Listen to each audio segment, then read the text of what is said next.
немістің әйгілі бір Томас Манн деген жазушы жазғаны бар.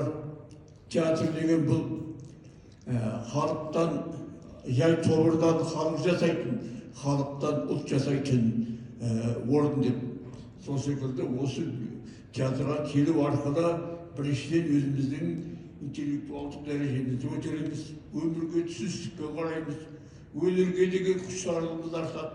Өнер бұл адамзаттың бойындағы ар, ұят деген үлкен киелі қасиеттерге тікелей байланысты. Амандықта осындай жақсы қойылымдарда көрісуге жаза берсін Алла Тағала. Құттықтаймыз. Береке құтты болсын.